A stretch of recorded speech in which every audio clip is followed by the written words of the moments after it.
Um, Hello everyone, I'm Dania and I'm excited to present our project titled Leveraging Machine Learning for Security Operations.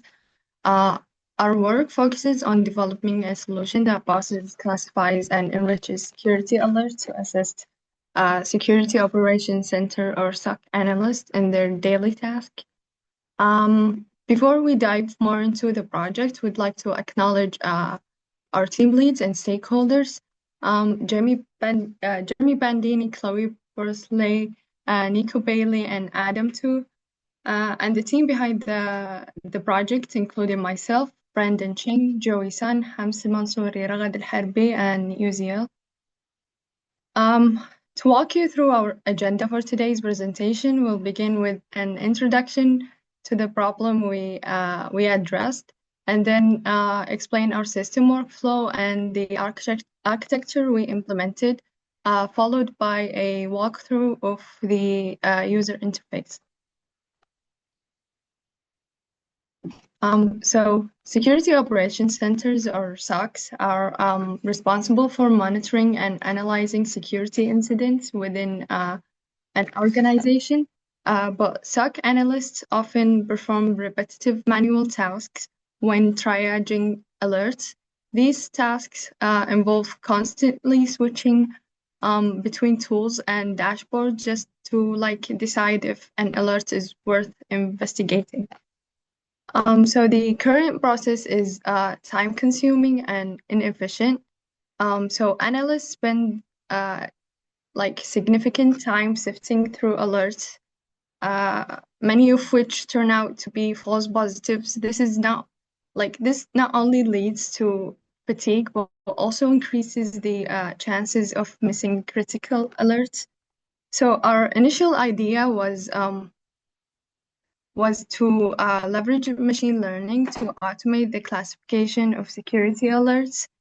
The goal was to predict whether an alert is a real threat or just a false positive.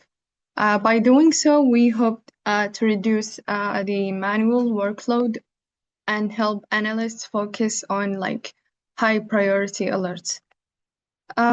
The major challenge we encountered early on was the absence of a labeled dataset. It's crucial to have accurate labels to train a machine learning, especially for security purposes. Without this ground truth, building an effective model becomes even more difficult than it already is. So we had to pivot and rethink parts of our approach. And with that said, Brandon will walk you through with how we turn this into action.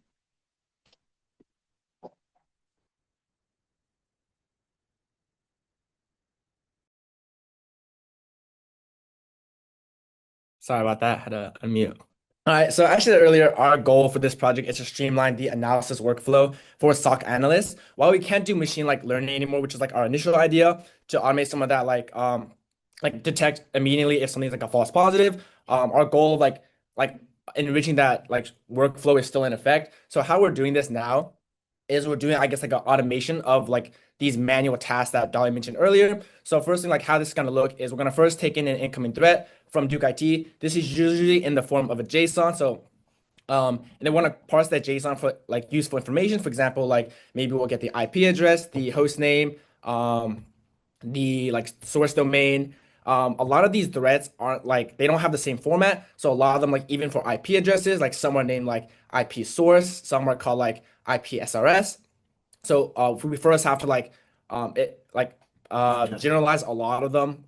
And then after we take these information, we're gonna enrich it with extra details. For example, maybe we got the IP address. We can query some Duke API to see, okay, what have they been up to recently? Maybe we get a host name, we can see who owns that domain. And then number four, this isn't something we can do right now, but in the future we could definitely implement it, is passing it through a machine learning model just to get more information.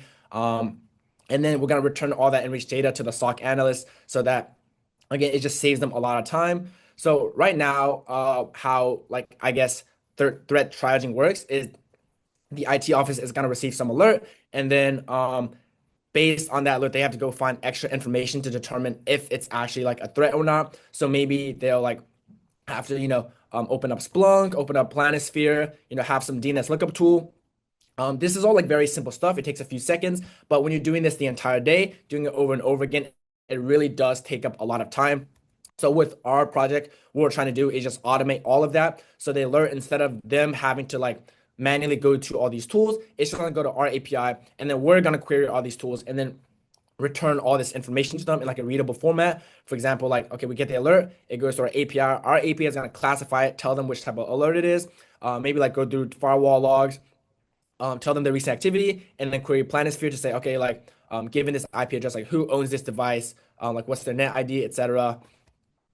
And then, so how we're doing this is we're building our backend with Fast API, which is like a Python framework. We're storing like all our information we like say about these threats in a Postgres SQL database, and then that's how we're displaying it on our front end. And then we're running it with Podman on a Duke virtual machine, which is just like Docker, except you don't need a daemon, so you can run it from your command line interface. And then we're also using Planisphere, which is a Duke API that lets us get information about like devices connected to Duke's network, which Ragad's going to talk a bit more about.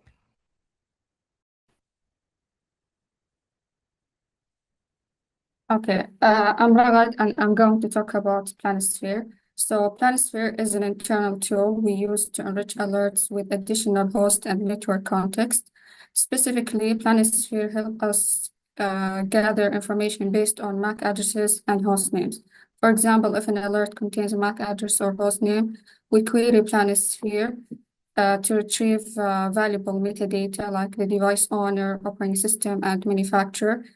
Then we store that enriched data under two fields, which are Planisphere hostname info, Planisphere MAC info. So this enrichment gives analysts valuable context to assess alerts faster and make better informed decisions.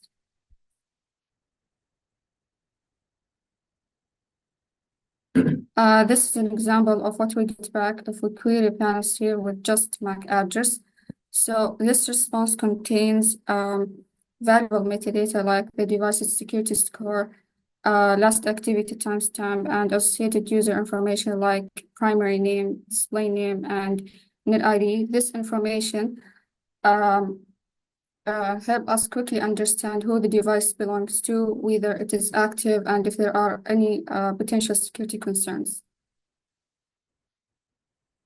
This diagram shows the overall threat event processing workflow. It starts with raw alert data from various sources.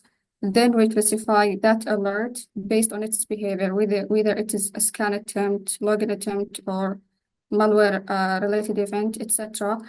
After classification, we parse out relevant fields based on that classification. Finally, we enrich that event with additional context like the geo IP location, MAC vendor information, and Planisphere data. So Planisphere plays an important role in that final enrichment step.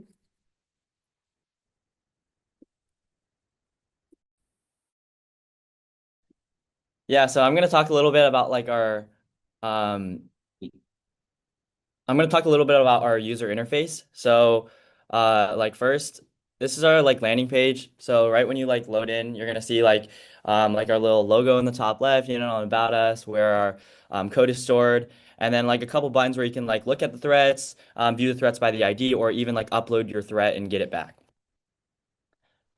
So there's one of the boxes previously where you could upload a JSON alert. So once you upload a JSON alert, it's going to give you like a success message if it worked, and it'll say like, hey, your file has been successfully uploaded. And then it's also going to enrich it and give you some stuff back, and it's going to talk about like, hey, what should the analyst like look for? Like for example, here the source MAC address is missing, so maybe the SOC team would have to look at that. And then this is also just like uh, a way to like look at all the different threats you've posted so far. So once you post a bunch of threats, you can go here and like look at each threat, maybe look at their source IP, their source domain, and compare the threats here. And I'm going to pass it off to Hams for the enrichment methods. Hi, I'm Hams, and I'll be talking more about enrichment methods.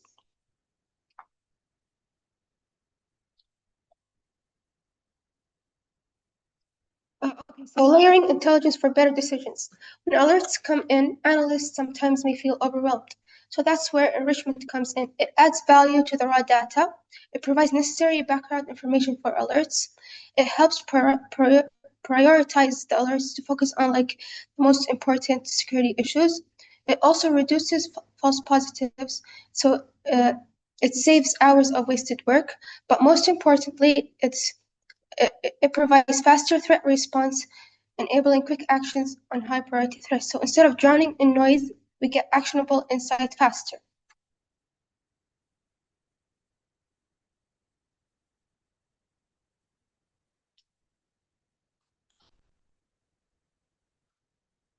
Okay, so now we're going to talk about some enrichment methods. In this slide, we have enrichment with location and ownership. We have domain enrichment using whois and geo-IP enrichment. Domain enrichment extracts the sender domain ownership and registration details.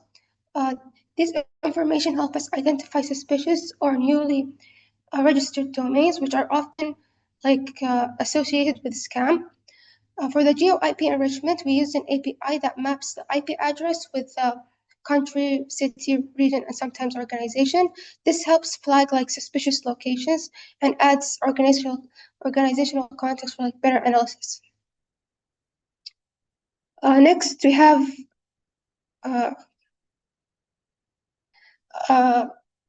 enrichment with known and suspicious patterns. For example, we use behavioral indicators in alerts. For example, there are some alerts that you can see that they have like multiple brute force attempts, which, for example, like multiple failed login attempts. It also identifies enumeration activities, for example, enumerating SMB file shares or like enumerating curb roasting, and other enumeration activities. It also detects or flags suspicious service account logins. For example, if we have a virtual machine that's like generating a lot of data or sending a lot of requests, so our API like detects this stuff. It also detects scheduled task execution. The next enrichment method is, can you go back? Okay. The next enrichment method is MISP warning list checks. MISP stands for Malware Information Security Platform. It's like a platform where it has like, it tells you if a specific thing is a threat, or like has a list of the top 10 things. So we cross-reference the alerts with these known warning lists. It flags domain and IPs with these lists. So this enhances detection of suspicious infrastructure. Okay, so what's the real value of enrichment? Three things. First, we have fast investigation because analysts now have instant context and they have speed with their response. The second thing is improved accuracy because we reduce the false positives. So now we have more focus on the real threats. And lastly, we have better decisions because now we have like clearer and more richer data, and the analysts can be more confident in their response. Okay, now moving on with the API walkthrough with Joey. Yeah, so like this is like kind of like a little walkthrough of like what our API kind of does. So like first we're gonna connect to Duke's virtual machine. And once you're on the virtual machine, we are going to run our API with Podman and Docker. And then once your API is up and running, you're going to be able to post an alert using Postman. So here we have the like a raw alert that's in JSON format. And once we post it in, it looks like really nested right now, but we can get it back. And using Planisphere and querying Planisphere, we can get back a lot of information here. So previously it looked kind of messy, but now it looks pretty like a lot more tidy, and it will give you a lot of like the information that we got from Planisphere, like for example, like the security score, MAC addresses, user ID, when it was last active, and really helpful information in that regard. So we realized like how useful Planisphere was, and utilizing it more going forward would be like I guess like the next step. And for the next steps, we will have UZL talk about that. Oh, I don't. It doesn't look like UZL came today, but I guess I can just talk about the next steps. That's okay. So yeah, so like implementing machine learning, trying to follow what our title was originally for our project. Um, Also like incorporating more types of Alerts could also be a thing, because obviously we didn't get to do all the different alerts. And then also just like finding additional APIs from Duke's, like whatever Duke has to query from, because we realized that Planisphere was maybe like the most useful tool. And we got that pretty late, maybe in like week 9 or week 8. So if we had more time with Planisphere, I think we could have done a lot of cool things, but maybe finding any additional APIs would be super cool too. Yeah, and we just want to say thank you to like all of our stakeholders, also Jen and Sherry for, hosting Code Plus and doing all the events and stuff. We all really appreciate you guys. Thank you.